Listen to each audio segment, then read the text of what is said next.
For the average English speaker, oh, by the way, this is Corella Ficklin McLean at welcome, WYLCONE.com.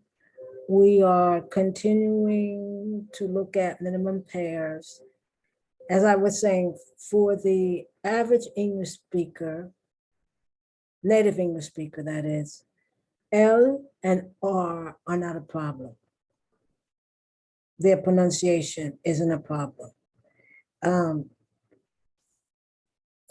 You can say Ross. The average English speaker can say Ross and loss without a problem. But for some people who speak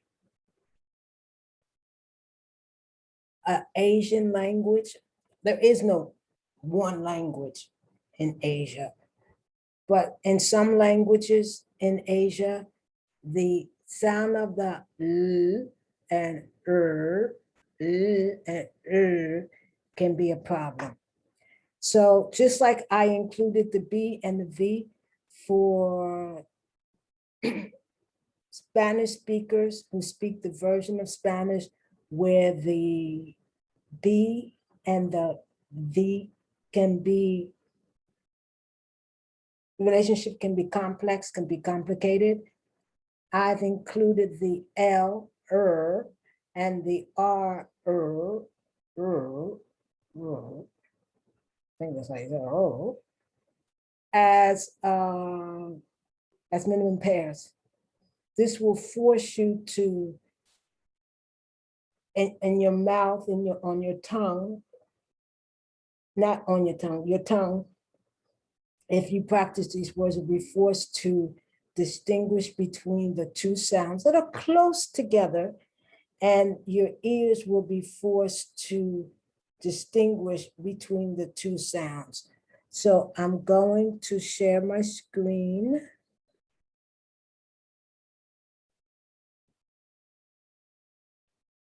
And I'm talking about L versus R. Alive, arrive.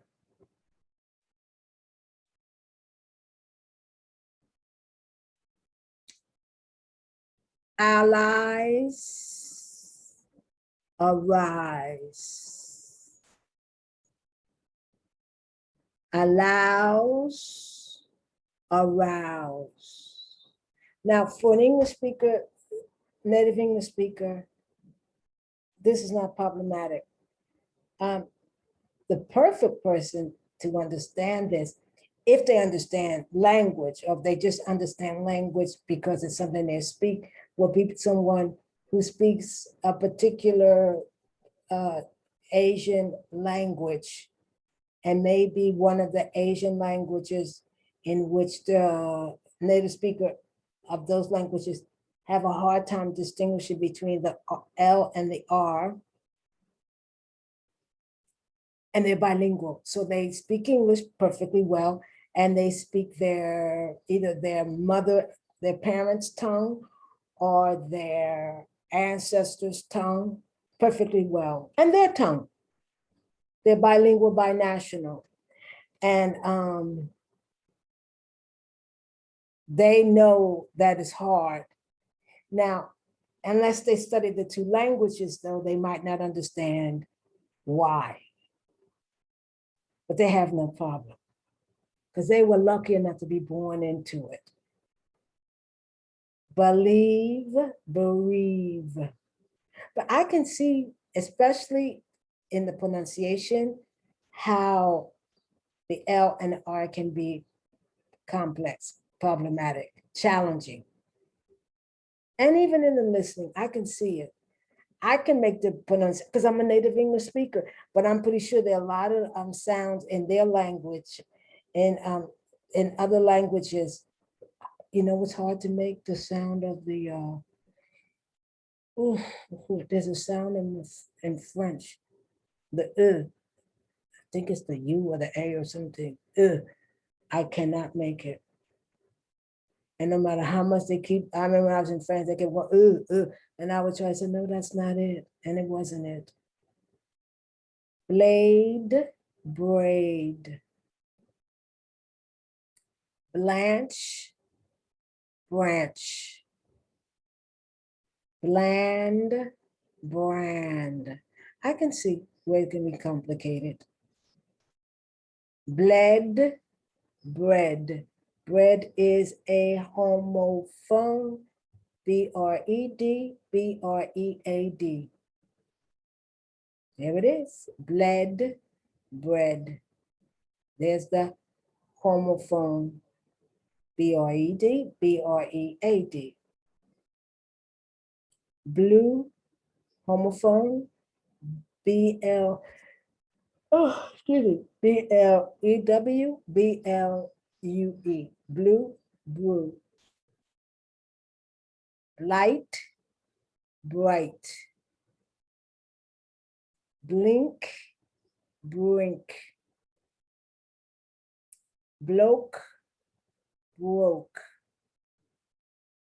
Blue, brew.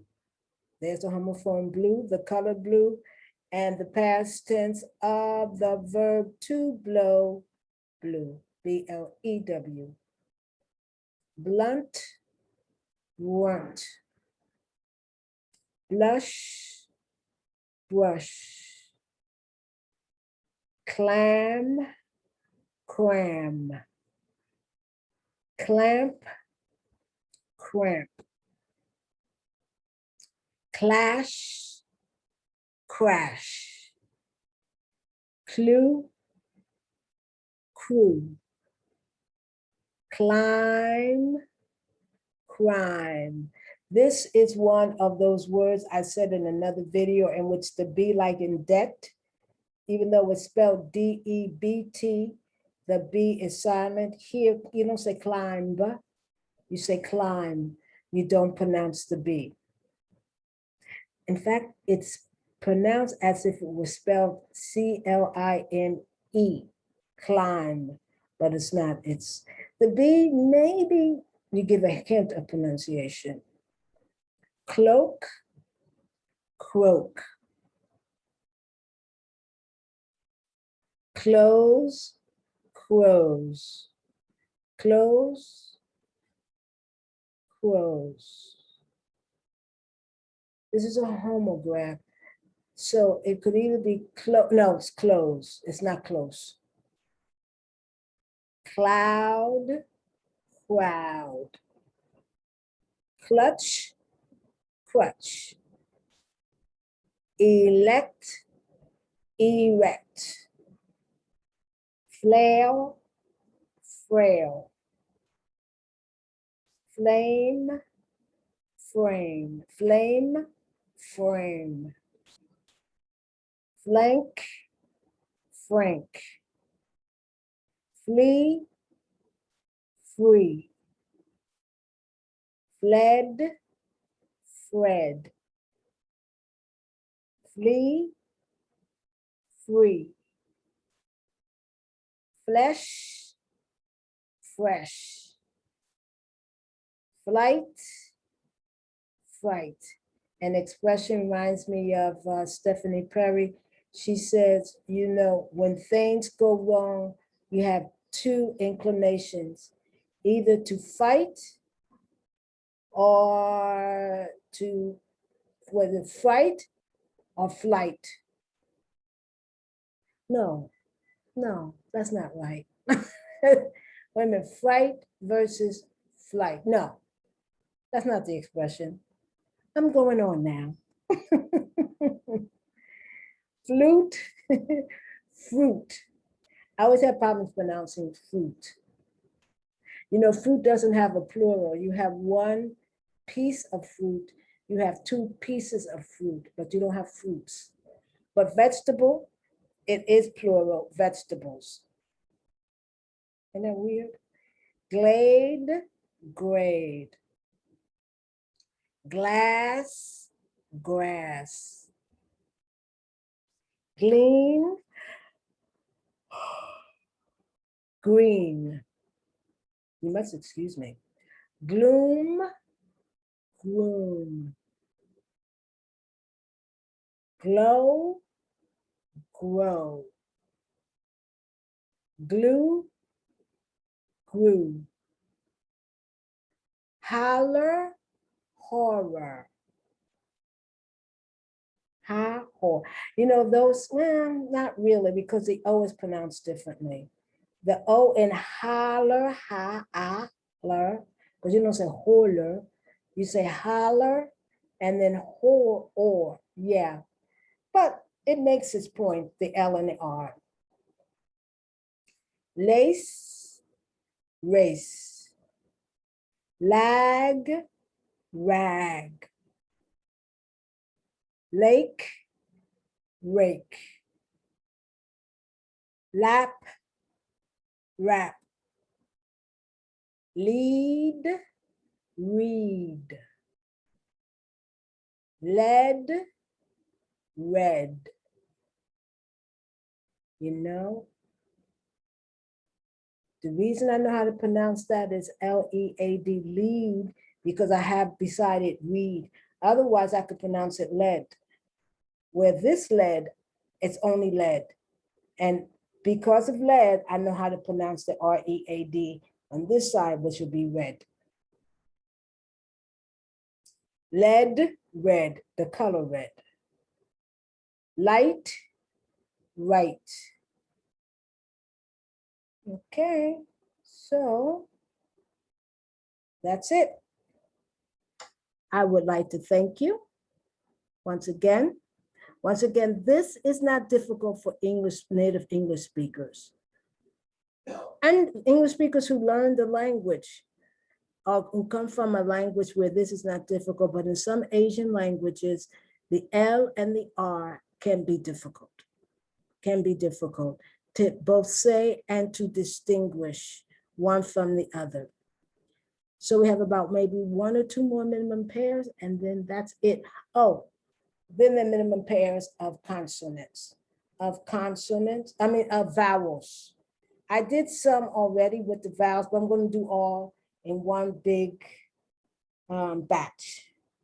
So just in case under minimum pairs, you want that you see vowels that contrasting the long sound versus the short sound. Okay, so this is Corella Ficklin McLean at welcome. Let me stop sharing my screen. At welcome, W-Y-L-C-O-N-E, welcome.com. Thank you for coming to my site. Thank you for looking at my video. I hope you subscribe, and I hope you can lend these videos out to people who may need them, especially ESL teachers, because that's who I'm making it for. I'm making it for people who teach English as a second language. I mean, if a student wants to look at these, fine, but that's not who I'm making them for. That's not who I have in mind when I'm doing this. Okay, but anyone can look at them, you know, just to look at for entertainment if you choose. So this is Corella Ficklin McLean, and I wish you a good day. Bye.